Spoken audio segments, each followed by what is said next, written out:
Once you've adopted the dealer model, okay, you know something. You know that market liquidity, okay, comes from somewhere. Market liquidity depends on profit-making dealers, okay?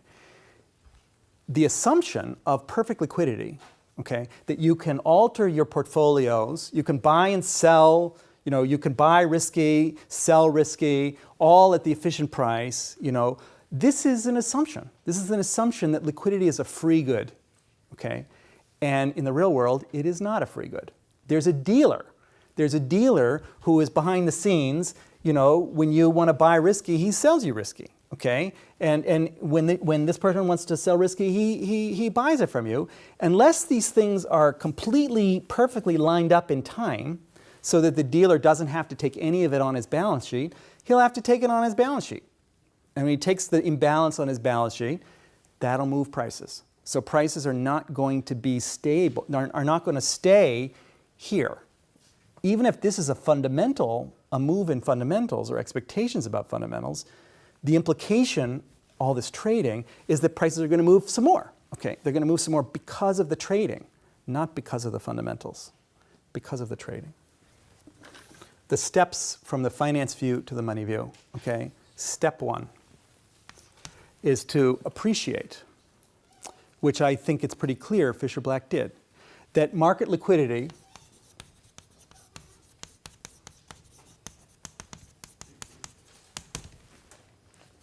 by which we mean the ability to buy or sell without moving the price in volume, fast, okay, market liquidity, depends on the dealer system.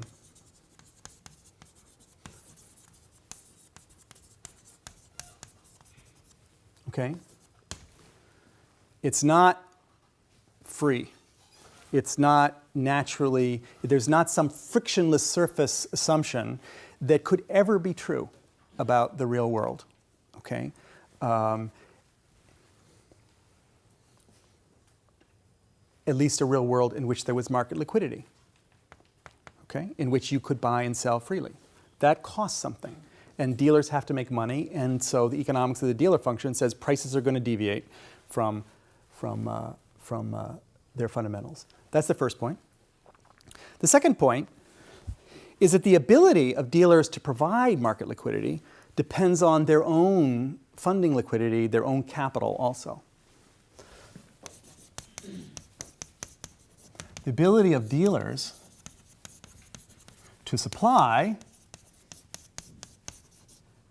depends on their own capital, their capitalization, and their ability to borrow and funding liquidity. Okay? One of the things you'll see in the literature in finance, and these articles are assigned in finance courses often, there are articles about how the dealer's capital, okay, determines their ability to make markets. And if they lose their capital by losing money, prices can deviate from fundamentals, okay? That is still staying in the finance kind of world, okay? It wouldn't matter if they lost their capital if they could also borrow, okay, if they could just leverage up. So from a money view, we want to put our emphasis on the funding liquidity piece, okay, not the capital piece, okay? And the funding liquidity can itself disappear, even if your capital doesn't, okay? If the banks who are funding you say, I'm scared, okay? I'm not going to fund you anymore, okay? I'm not going to get you through this rough patch. You're going to just have to sell something, okay? Then you have to sell something. So that's this, remember this economics of the dealer function, that's when the walls close in, right? The finance limits close in, okay? We had some of that on the problem set. I'm not sure how far Fisher got. He certainly got to this, okay? And I think by the time he died, he got to this too. Okay. The third thing, and this is what I would insist and what he would have resisted most strongly, okay? Where does funding liquidity come from, okay? Ultimately, the ultimate source of funding liquidity is the central bank.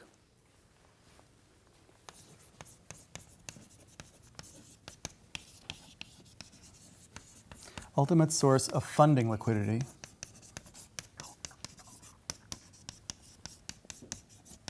is the central bank.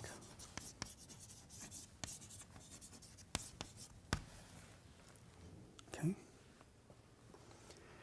This is a long way to go intellectually, a long trajectory for somebody who started with this quote that I gave you before about money can only be passive. Where is that quote? My papers have gotten in disorder.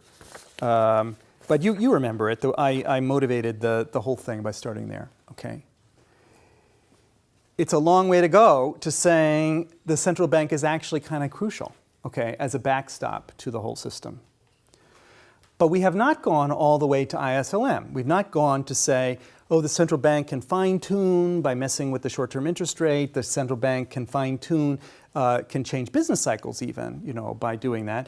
I'm not so sure. In a financially developed economy, there are some issues there because the markets are playing a large role in determining these asset prices.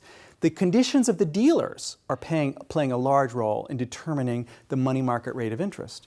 The way that the central bank changes the money market rate of interest is essentially to be a dealer, okay? To be a dealer, to say, you don't want to take this onto your balance sheet, and that's what's driving up money market rates. I'll take it onto my balance sheet, okay? I'll take the pressure off. I'll take it onto my balance sheet.